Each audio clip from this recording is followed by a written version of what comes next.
Merhaba güzelliklerim. Benimle birlikte örmeye hoş geldiniz. Ben de size bu güzellikle geldim bugün yine.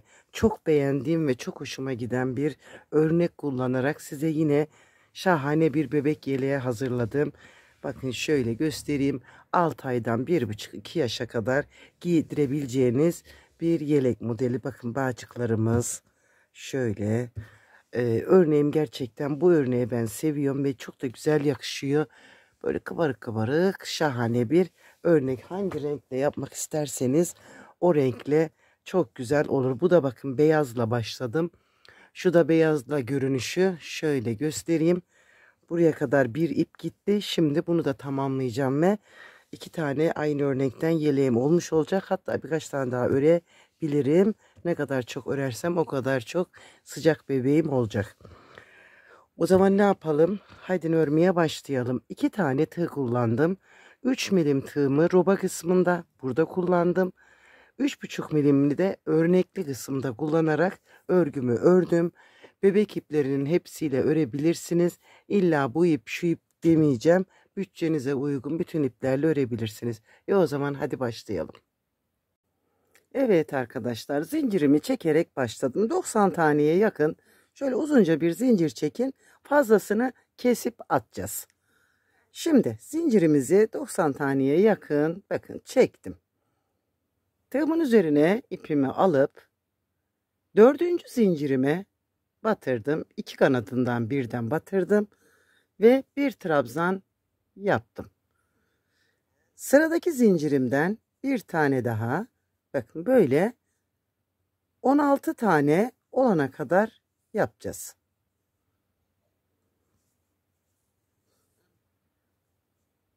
Şöyle çift kanadından batarak buraya 16 tane trabzanı yapalım. Mümkün olduğunca bu ilk sırada videoyu atlatmayın. İlk sıramız önemli çünkü başlangıcı burada ayarlıyoruz ve gerisi artık kolay oluyor. Teker teker hepsine batarak 16 tane yapacağım. 2, 4, 6, 8, 10, 12, 13, 14, 15 ve 16. Burada şu zinciri de trabzandan sayıyoruz. Bunu da sayacaksınız. Bu 1. Şimdi 16 tanemi yaptım. 1, 2 zincir çektim. Son battığım trabzanın aynı yere batıracağım. Bakın bununla aynı yere batırdım. Ve şimdi 14 tane trabzan yapacağız. Birinciyi yaptık. Bu da kol için 14 tane.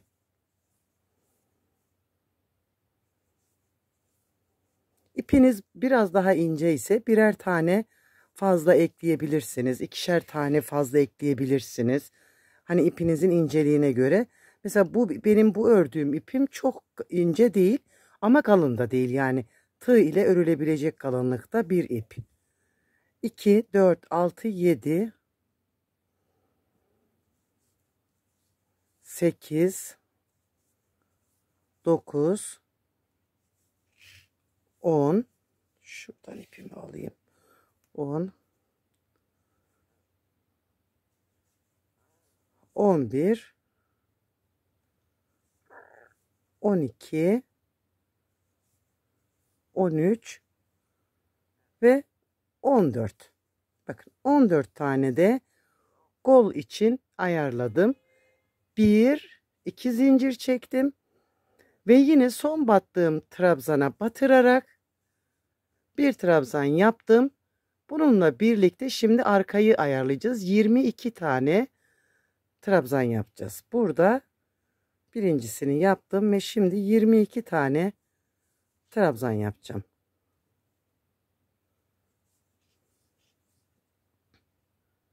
22 tane arka için trabzanımı yaptım. 1, 2 zincir çektim. Şimdi ikinci kol yerimizi yapacağız. 14 tane trabzan. Son battığım yere tekrar batırarak şimdi de 14 tane trabzan yapacağım. 4, 5, 14 tane trabzanımı yaptım. 1, 2 zincir çektim ve son battığım yere batarak şimdi 16 tane trabzan yaparak ikinci önümüzü yapacağız. Birinciyi yaptım.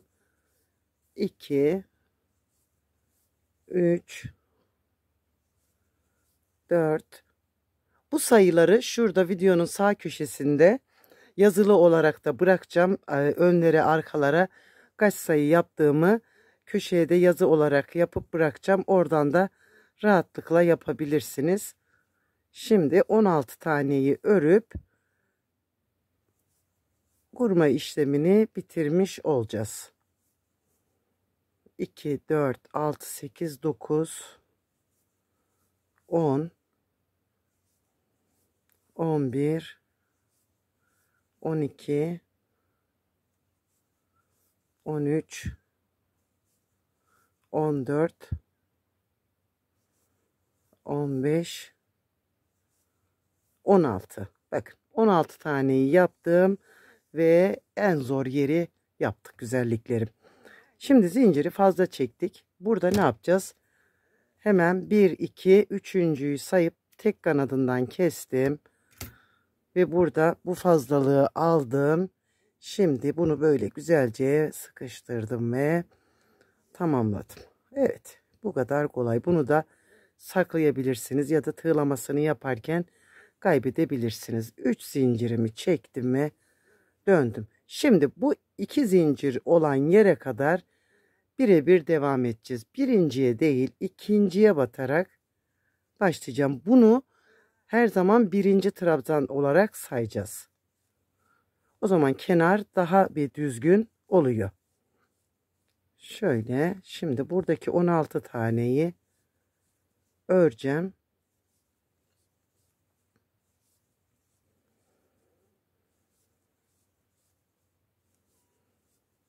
Şimdi ipler bizi yormasın diye ayarlayıp bırakıyoruz. Onlar da inadına dolaşacağız diye uğraşıyor. Allah'tan dumanım yok burada. İplerimi birbirine katıyor.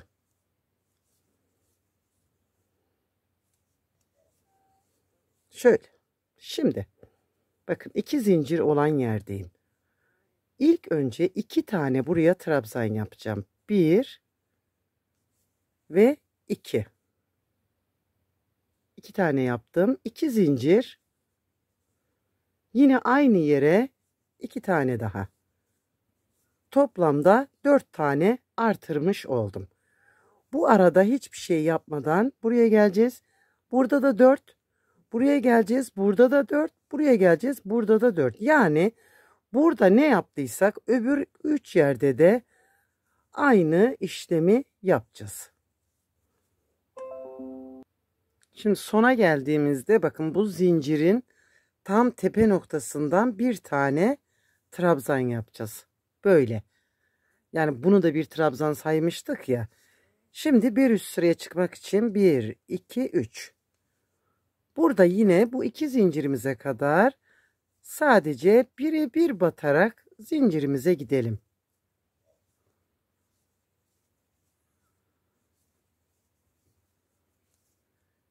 Artırma, eksiltme yok. Sadece zincirli olan yerlerde artırma var. Örelim oraya kadar. Evet. Şimdi burada bir trabzan, bir, iki zincir, bir trabzan. 2 tane artırmış oldum. Bir alt sırada 4, burada 2. Şimdi öbür yerlerde de ikişer tane artırarak sıramı tamamlayacağım.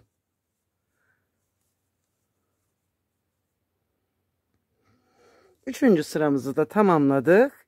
Şimdi dördüncü sıramızda burada da yine zincirimize kadar gelelim ve 4'er tane artırma yapacağız. Bir sırada 4, bir sırada 2. Bu şekilde büyüteceğiz. Şimdi burayı zincirime kadar örüp geliyorum. Evet güzelliklerim bakın. 4 artırdım, 2 artırdım. Bu sırada 4 artıracağım. 2 trabzan, 2 zincir, 2 trabzan. Böyle. Bakın. Bir dahaki bir üst sırada 2, bir üst sırada 4. Böyle büyütüp gideceğiz bunu. 10 sıra yapacağız toplamda. Burada ne yaptıysak buralarda da aynı işlemi yapıyoruz. 4 köşemiz var. 4 köşede birincide ne yaptıysak öbür 3 köşede de aynısını yapacağız. Şimdi bu sırada bir sırada 16 tane, bir sırada 8 tane artırma yapıyoruz. Yani 16 8 16 8 artırmalarla örgümüzü büyüteceğiz. Şimdi bundan sonra sizin kafanızı da yormayın. Artık önemli yerleri atlattık. Sadece artırarak dümdüz örerek ilerleyeceğiz. 10 sırayı bu şekilde yapalım. Umarım anlatabildim. 4 2 4 2 4 böyle artacak güzelliklerim. Evet, robamız hazır. Yine her zamanki gibi bakın çok güzel oldu. Şimdi ne yapıyorduk? Örneğimizi yapıp kollarımızı da ayırıyorduk. Hemen başlayalım. Örneğimizi yaparak kollarımızı ayırmaya devam edelim. Şimdi 10 sırayı ördüm. 10 sıra gayet güzel oldu. Bir zincir çektim ve örgümü çevirdim.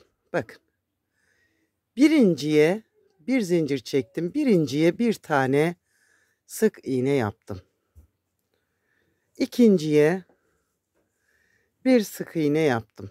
Şöyle.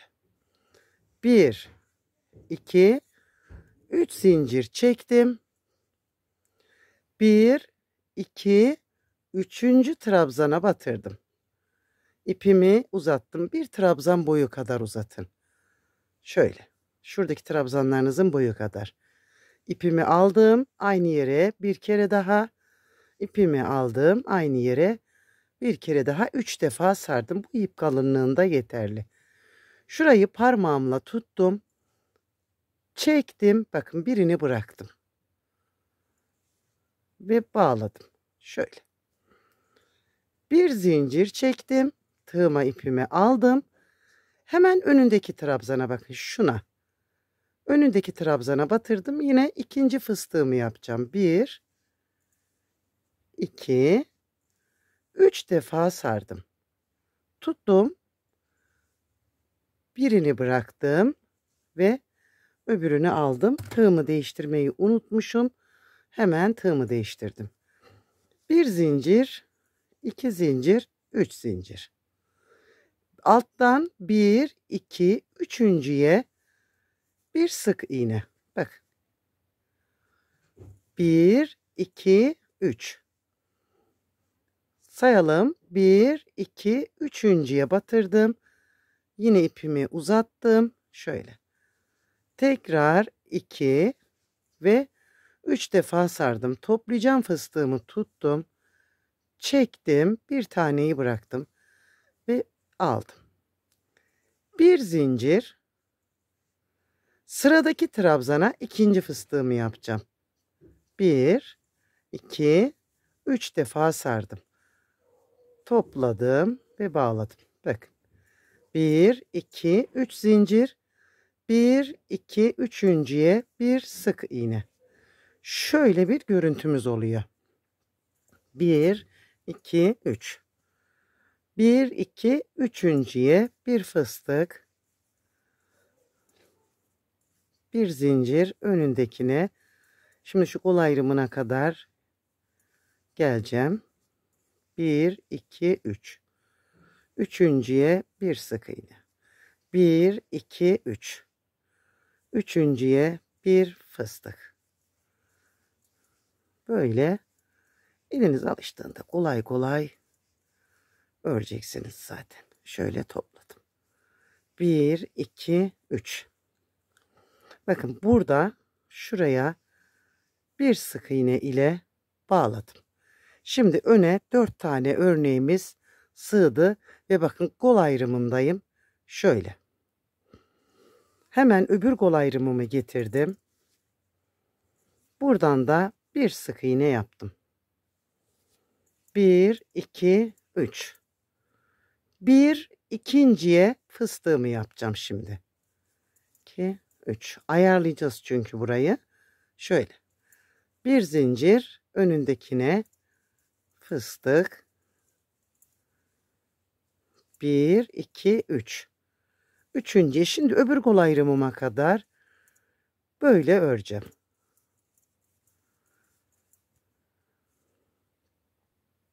Şimdi öbür kol ayrımıma geldiğimde şurada bir bakın hata yaptık. Burada 1 bıraktık. Halbuki 2 bırakacaktık. Üçüncüye gelecektik. O hata burada bir tane fazla kalmasını sağladı. Ne yapacağım buraya? Bir sık iğne yapacağım. Başlardıysanız eğer aynı hatayı siz de yapacaksınız. Şuraya geriye söküp şunu 1 2 üçüncüye batarak dengeleyebilirsiniz. Ben sökmeyeceğim. Şöyle bakın. Öbürüne de bir sık iğne yaptım. 1 2 3 kolları ayırmış oldum. Hemen buradan bakacağım. Bakın burada 3 tanem var. Burada da 1 2 3 dördüncüye yine örneklerimi kurarak sıramı tamamlayacağım.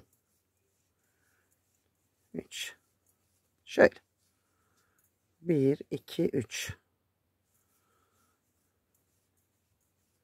başladığımız gibi de örgümüzü bitirmiş olacağız. Şimdi örneklerimizi biliyoruz. Sona ilerleyelim. Şöyle. Evet, sıramın sonunu da 2 tane sık iğne ile bitirdim. 1 2 3 4 zincir çektim. Örgümü çevirdim. Tığıma ipimi aldım. Birinci değil, ikinci sık iğneye bir tane trabzan yaptım. Bakın. Şöyle. 1 2 3 zincir çekip bu iki fıstığın arasına bir sık iğne yaptım. 1 2 bakın. 3 zincir çektim. Bu aradaki sık iğneye şuna bir trabzan. 1 zincir çektim. Aynı yere bir tane daha trabzan. 1 2 3 zincir, iki fıstığın arasına bir sık iğne. 1 2 3. Aradaki sık iğneye bir trabzan. Bir zincir, aynı yere bir trabzan daha. 1 2 3 zincir, iki fıstığın arasına bir sık iğne. 1 2 3 zincir. Bakın aradaki sık iğneye bir trabzan. Bir zincir, aynı yere bir trabzan daha. 1 2 3 zincir, iki fıstığımın arasına bir sık iğne. 1 2 3 zincir. Bakın burada iki tane sık iğnemiz vardı ya kol ayrımında. Birinciye bir trabzan, bir zincir, ikinciye bir trabzan. Bakın kol ayrımının olduğu yerdeki. 1 2 3. Fıstık arasına bir sık iğne. 1 2 3. Sık iğnenin olduğu yere araya bir trabzan, bir zincir, bir trabzan. 1 2 3. İki fıstık arasına bir sık iğne, sırayı tamamlayalım. Bitişe geldiğimizde bakın fıstığın arasına şimdi sık iğnemi yaptım. 1 2 3 zincir çektim. Bu alttaki iki sık iğnem vardı ya, bakın hemen birinciye bir trabzan yaptım. Bir zincir çektim. Son sık iğneye de batırıp bir trabzan daha yaptım. Burada da bir V oluşturdum. 1 2 3 zincir çekip örgümü çevirdim. Şimdi bu boşluğun bakın, bu boşluğun içine şuraya bir fıstık yapalım. 2 3 topladım. Şöyle. 1 2 3 zincir çektim. Bu fıstığın üzerine yaptığım sık iğneye batarak yine bir sık iğne yaptım. 1, 2, 3 zincir. Şimdi bu yuvanın içine bir tane fıstık yaptım. Topladım ve bağladım. Bir zincir çektim. Aynı yuvanın içine bir fıstık daha yaptım. Şöyle. 1, 2, 3 zincir. Bakın fıstığın üzerindeki sık iğneye yine sık iğne yaptım. 1, 2, 3 zincir. Yuvanın içine, bu yaptığımız trabzanlı yuvanın içine bir fıstık yaptım. Bir zincir çektim. Yine aynı yere bir fıstık daha yaptım. Şöyle. 1, 2, 3. Sık iğne tepesine yine sık iğne yaptım. 1, 2, 3 zincir. Bu yaptığımız yuvaların içine bir fıstık. Bir zincir, bir fıstık. Evet. 1, 2, 3. Yani bir alttaki sırayla aynı şeyleri yaparak devam ediyor. Sırayı tamamlayalım. 1, 2, 3. En sona geldiğimizde yine başladığımız gibi bitireceğiz. Bakın boşluğun içine bir fıstık yapacağım. Şöyle hemen önüne de bir tane trabzan yapacağım. Şu şekilde. Bir zincir çekip örgümü çevirdim. Şimdi buraya yine 2 tane sık iğne yapacağız. Bakın. 1, 2. 2 tane sık iğne yaptım. 1, 2, 3 zincir çektim. Ve buraya sık iğnenin içine V yapacağım. Bir zincirimi çektim. Ve bir tane daha trabzanımı yaptım. 1, 2, 3 zincir. Fıstık arasına bir sık iğne. 1, 2, 3 zincir. Buraya bir trabzan. Bir zincir. Tekrar bir trabzan daha. Bakın gördüğünüz gibi aynı şeyleri yapmaya başladık. Şöyle bir alt sıranın tekrarını yapacağız burada. 1, 2, 3. Şimdi yine sıramı tamamlayacağım.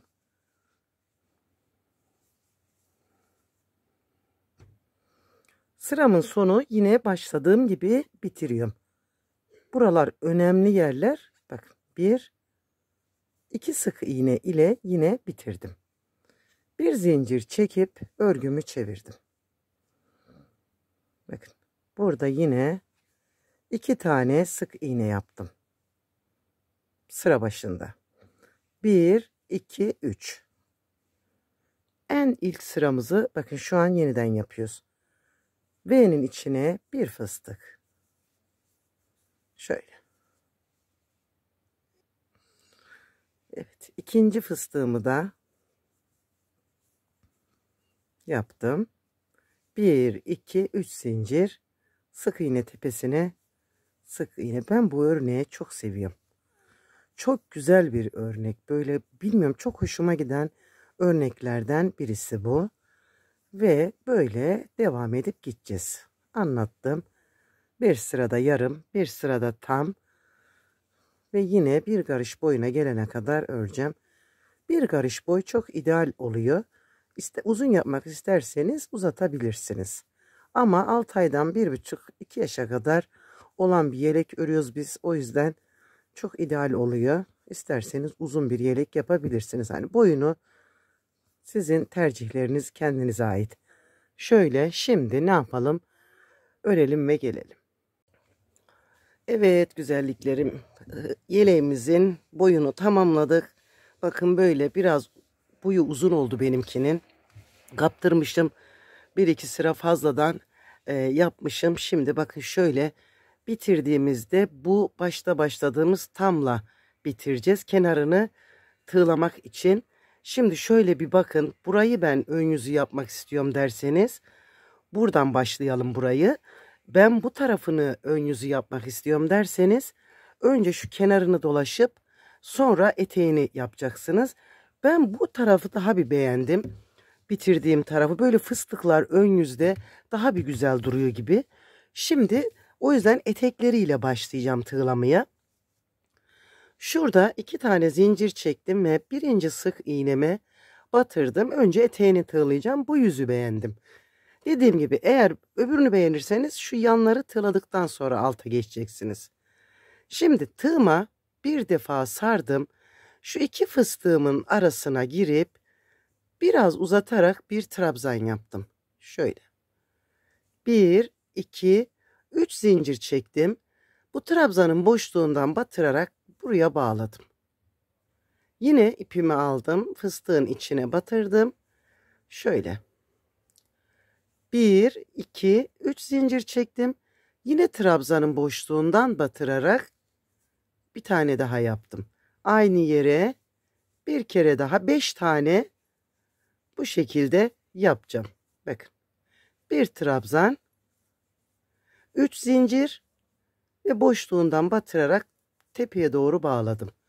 4 oldu. Bir tane daha yaptım. 1, 2, 3. 5 tane bakın. 5 tane bu şekilde yaptım. Bir zincir çekip şu aradaki sık iğnemize bakın şuraya bir sık iğne ile bağladım. Bir zincir geldim öbür fıstık arasına bir trabzanımı yaptım. 3 zincir tepesinden bağladım en uzak noktasından. Bir trabzan 1, 2, 3 zincir böyle bakın. 5 tane yine buraya yapacağım. Videoda ne kadar görünüyor bilmiyorum ama yeleğim o kadar güzel oldu ki çok güzel oldu. Bir tane de beyazını başladım bunun. Bu örnekten birkaç tane daha yapacağım. Çok güzel oluyor çünkü. Emeğime değdi. 2, 4, 5 tane yaptım. Bir zincir çektim ve aradaki sık iğneye bağladım. Bakın. İkinciyi de tamamladık. Şöyle bir eteğimiz olacak. Bir zincir yine iki fıstık arasına tüm eteği buraya kadar bu şekilde tığlayarak geleceğim. Çünkü yanlara farklı bir tığlama yapacağım. Tamamlayacağım ben şimdi burayı. Tam sıramızın sonuna geldiğimizde bir zincir çekip yine baştaki sık iğne ile birleştirdim ve etek kısmımız tamam oldu. Şimdi bakın kenara geldik. Buradan başlayacağız yaka ve öbür ön olmak üzere hepsini tığlayarak çıkacağız. Şimdi buradaki tığlamamız 1, 2, 3. Şurada bu tığı değiştireceğim çünkü fıstık çekerken biraz zorluyor. Şimdi buranın dibine batıp 1, 2 defa sardım. Hepsini birlikte çektim ve bağladım. Hemen bakın her sıraya bir tane. Burada bakın sık iğneli sıralarımız vardı ya. Onlara şöyle bakın. 1, 2, 3. Aynı dibe yeniden batırdım. 2 defa sardım. Fıstığımı tuttum. Hepsini birlikte çektim ve bağladım. Sıradaki sık iğneli yere bakın şöyle daha sık olsun derseniz mesafeyi kısaltın. Dibe batırdım. 2 defa sararak bir fıstık yaptım ve topladım. Şuraya batalım ya bunu da. Şöyle 1, 2, 3. 1, 2 defa sararak bir fıstık yaptım ve hepsini topladım. Şuraya araya batırdım. Bakın şöyle bir tığlama oluyor. Ya da başka türlü tığlama yapmak isterseniz onu yapın. Ben bu iki tığlamaya takmış durumdayım. Çok güzel duruyor. Hem de kolay ve gösterişli. 1, 2, 3. Şimdi başladığım noktaya kadar yani etek ucunu başladığım noktaya kadar böyle tığlayarak geleceğim. Şimdi burayı bitireyim. Şurada yakada da göstereceğim. Şaşırmayın diye. Çünkü orada da aynı gidecek ama yine de göstereceğim size. Şimdi şöyle ölçe ölçe gidiyorum ben bunu. Bakın çok da güzel oluyor. Şimdi yakaya geldim. Bakın burada yine aynı şekilde yapacağım. 1, 2, 3. Fıstığımızı yapalım. Şimdi 1, 2, 3 ile 4'ünün arasına bağladım. 1, 2, 3. Şöyle. 1, 2, 3, 4. 3 ile 4'ün arasına, yani arada 3 trabzan bıraktım ve bağladım. Bakın yakada böyle oluyor.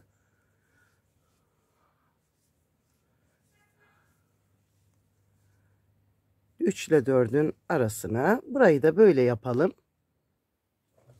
Evet arkadaşlar, bitirdik. Yeleğimiz hazır. İpimi 2 kat yaparak şöyle zincir çektim.